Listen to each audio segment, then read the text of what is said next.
भरत तिवारी लड़ तो रहा था, कौन गया उसके घर खड़े होने के लिए? कौन लड़ेगा उसके लिए?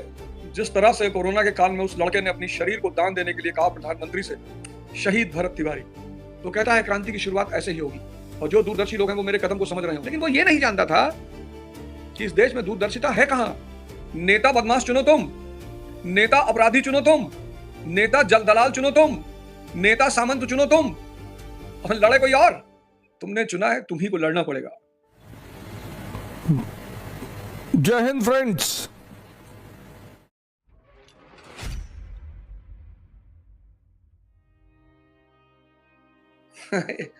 एक साहब लिख रहे हैं, sir you have stopped fighting.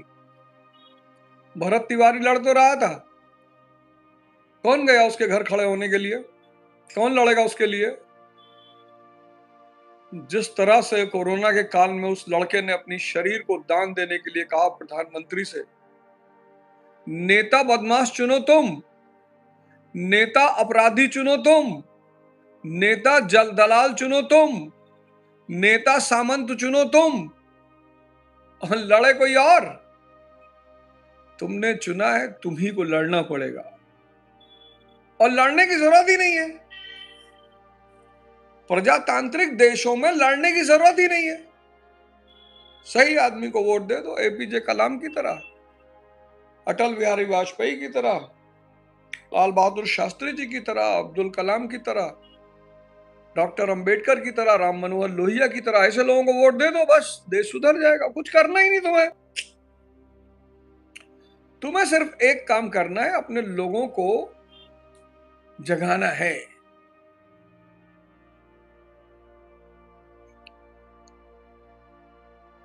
बस फालतू में ना करो, फलाना कोई आएगा तुम्हारे लिए लड़ने। अब की बार की लड़ाई तुम्हें खुद लड़नी पड़ेगी, और वो भी बैलेट से।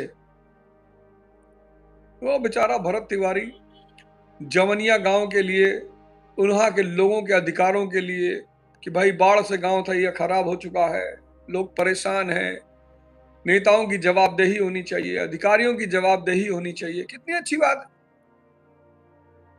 कोई गया उसके लिए खड़ा होने के लिए? शहीद भरत तिवारी। अपराधी चुने देश की जनता, दलाल चुने देश की जनता, सामंत चुने देश की जनता, और लड़ने जाए कोई और। तुम्हारी लड़ाई है, तुम्हारी लड़ाई है, और तुम्हें बैलेट से उसे जीतना पड़ेगा। आपस में एक दूसरे को जगाओ, मिलो, बैठो, हिंदू, मुसलमान, दलित, ब्राह्मण, सब एक मंच पे आओ। पहला तो ये करो, सब एक मंच पे आओ। सब भारतीय के रूप में सब एक मंच पे आओ। हर शहर में एक सिविल सोसाइटी बनाओ, सब एक मंच पर आओ, एक दूसरे से गले मिलो। एक एक वार्ड, एक एक मोहल्ला, सबकी जिम्मेदारी लो, जाओ, लोगों को जगाओ। और 29 का जब इलेक्शन आए तो कहो भैया हम अच्छे आदमी को वोट देंगे। तो अगर बीजेपी अच्छे लोगों को टिकट दे तो बीजेपी को दे दो, कांग्रेस दे तो कांग्रेस को दे दो, समाजवादी दे समाजवादी को दे दो, बसपा दे बसपा को दे दो। बस एक ही पैरामीटर रखो कि भैया हम अच्छे लोगों को वोट देंगे। बस भरत तिवारी इनकाउंटर के बारे में बस मुझे एक ही बात कहनी है कि अगर आप, आज बड़े सारे युवा हैं जो भारत की इस कुव्यवस्था से नाराज हैं। आज युवा भारत की इस कुव्यवस्था से बहुत नाराज है।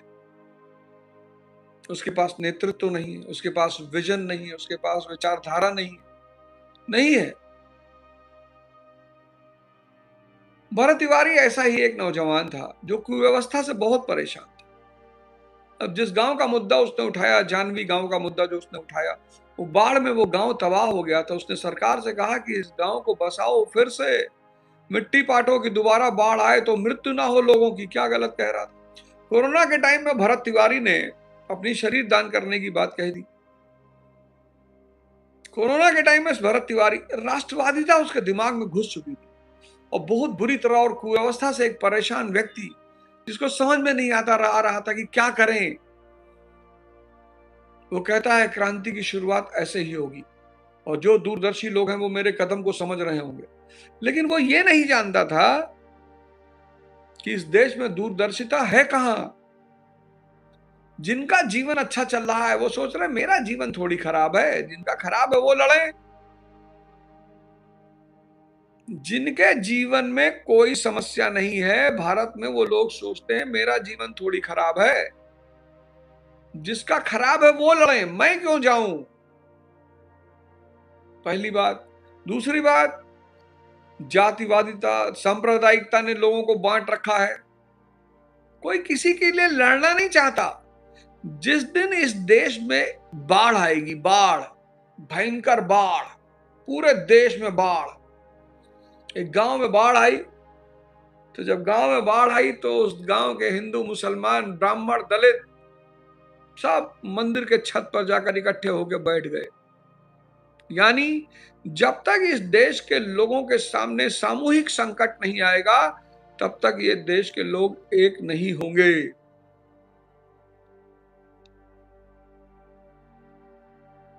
जब तक इस देश के लोगों के सामने सामूहिक संकट नहीं आए, ऐसे भरत तिवारी आते रहेंगे, जाते रहेंगे, किसी के ऊपर कोई फर्क नहीं पड़ेगा।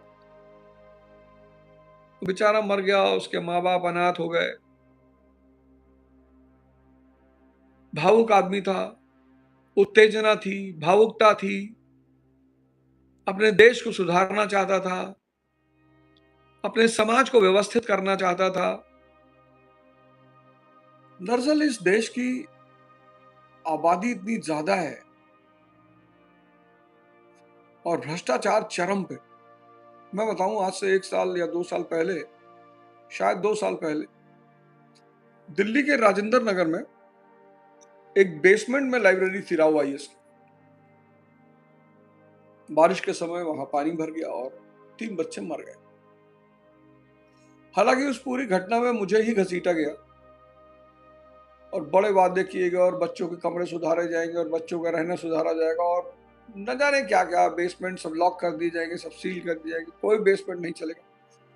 लेकिन मैं आपको बताऊं, आप राजेंद्र नगर आओ, फिर वही दशा है, उससे बुरी दशा है।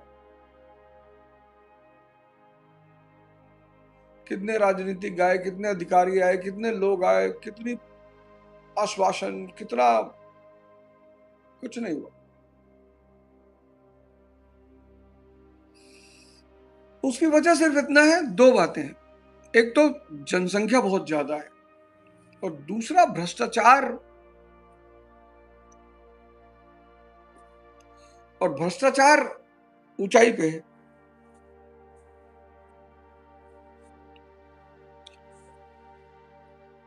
भ्रष्टाचार नीचे तो जो है सो है। ये जो बेचारे बाबू पकड़े जा रहे हैं, लेखपाल पकड़े जा रहे हैं, दरोगा पकड़े जा रहे हैं, ये तो इनका भ्रष्टाचार में क्या है।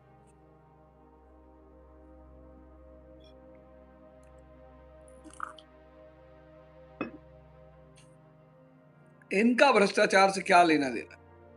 ये तो बेचारे सिस्टम में कहीं सेट ही नहीं होते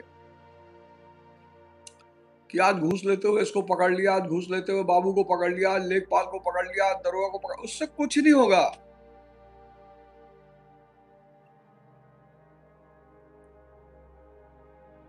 इससे भ्रष्टाचार नहीं मिटेगा। भ्रष्टाचार सिस्टम का हिस्सा है।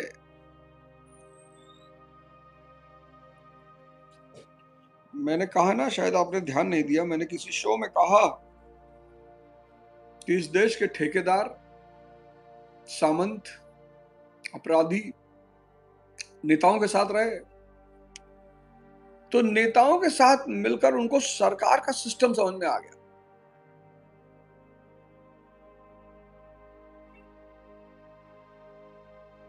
कि यार अगर विधायक बन जाओ, अगर एमपी बन जाओ, तो देश, बैंक लूटने की जरूरत ही नहीं है, देश लूटो,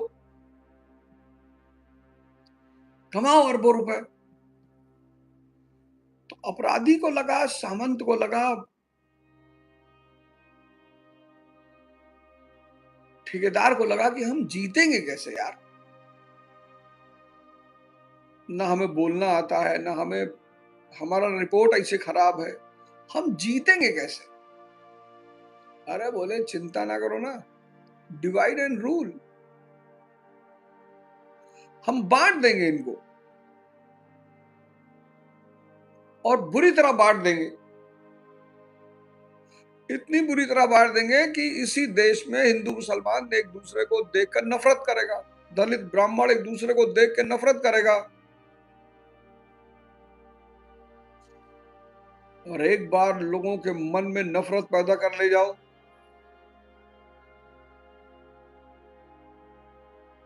नफरती मन कुछ भी करने को तैयार हो सकता है, कुछ भी। जो नफरती मन है ना, वो कुछ भी करने को तैयार है। वो अपने सामने वाले को मिटाने के लिए गोबर खा लेगा। और यही हुआ भारत के साथ।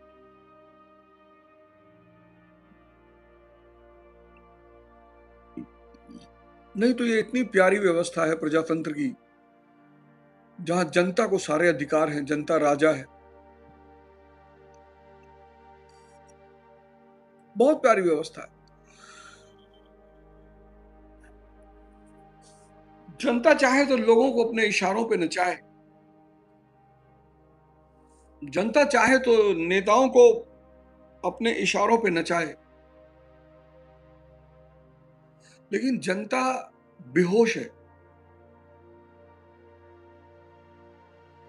और नफरती है। एक तो जनता बेहोश है और दूसरी नफरती है।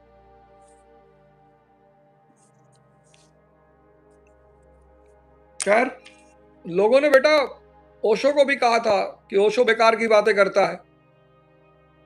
बुद्ध को तो भगा ही दिया, ओशो को तो भगा ही दिया। गांधी को भी लोग कहते हैं बेटा ओशो, इस देश में किसी की बुद्धि है? भरत तिवारी बेचारा, वो इस देश के लोगों के लिए लड़ रहा था, मर गया। उस आदमी ने अपनी जान की कुर्बानी दे दी, उस आदमी ने अपने जान की कुर्बानी दे दी। ये बेटा अजीब सा देश है। इसने बुद्ध को भगा दिया, बुद्ध को इस देश से भगा दिया। इस देश ने आचार्य रजनीश को इस देश से भगा दिया। कहा फालतू की बातें करता है। गांधी को कहा फालतू की बातें करता है। अगर चरखा नहीं होता ना, तो इस देश को आजादी नहीं मिलती। दे दी हमें आजादी बिना खड़ग बिना ढाल, साबरमती के संत तूने कर दिया कमाल। कल बताऊंगा कैसे, कल पूछना कैसे। तुमने कभी किसी से पूछा नहीं ना कि गांधी ने आजादी कैसे दिलाई।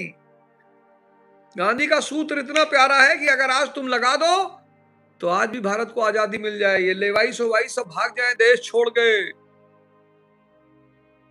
पर इसके लिए तुम्हें ये 400 का कुर्ता पहनना पड़ेगा। लेकिन 400 का कुर्ता तुम पहन नहीं पाओगे, तुम तो ब्रांडेड आदमी हो। तुम्हारा वेट है 7 किलो और तुम पहनोगे बर्बरी की शर्ट। तुम्हारा वेट है सिर्फ 7 किलो और तुम पहनोगे बर्बरी की शर्ट। तुमको लुई विट्टन का जूता पहनना है, तुमको आईफोन ही रखना है अपने पास। आईफोन से नीचे अगर कोई फोन है तो उसको जेब में रखे रहोगे। तुमको आंतरिक ताकत नहीं बढ़ानी है, तुमको बाहर का दिखावा बढ़ाना है। वो देश है ये वो देश है जहां लोग अपने बेटे की शादी में दहेज मांगते हैं और दूसरे के बेटों के कहते हैं कि दहेज लेना पाप है। ये वो देश है जहां लोग लड़की के बाप से कहते हैं कि आपने कुछ संकल्प किया है। दहेज कहते भैया हमने दहेज नहीं मांगा, भैया हमने सिर्फ इतना पूछा कि आपने जो संकल्प किया है वो बता दीजिए। देखिए कितना प्यारा तरीका निकाला लोगों ने कि भैया हम तो भैया दहेज के खिलाफ है, भैया हमने दहेज मांगा ही नहीं। हम जब बबलू शादी करने गए तो हमने लड़की वालों से पूछा कि आपने क्या संकल्प किया है। तो लड़की वाले ने कहा भाई हमारा संकल्प ये है कि हम 51,000 रुपया दे देंगे। बोले बड़ा घटिया संकल्प है, नहीं अभी हम इस साल शादी नहीं करेंगे। ये वो देश है जहां लोग दहेज नहीं लेते, लोग सिर्फ बेटी के बाप से उसका संकल्प पूछते हैं। अबे कैसी बातें कर रहे हो तुम। यहां लोग 10 रुपए का पानी बतासा खाने के बाद एक बतासा फ्री मांगते हैं, मर्सिडीज पे बैठने के बाद।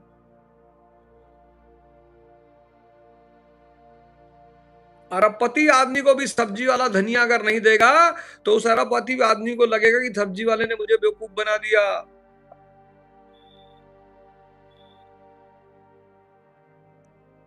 तुम इस देश के लोगों की बात का भरोसा कर रहे हो? हैं? तुम इस देश की बात के लोगों का भरोसा कर रहे हो? इस देश का आदमी चिल्लाता है, ओशो सेक्स की बात करता है, बहुत गंदा आदमी है, सेक्स की बात करता है। और तुम मरे जा रहे हो सेक्स करने के लिए, तुम मरे जा रहे हो। सबसे ज्यादा सेक्स की दवाइयां यही देश ढूंढ रहा है, सबसे ज्यादा सेक्स की दवाइयां यही देश ढूंढ रहा है।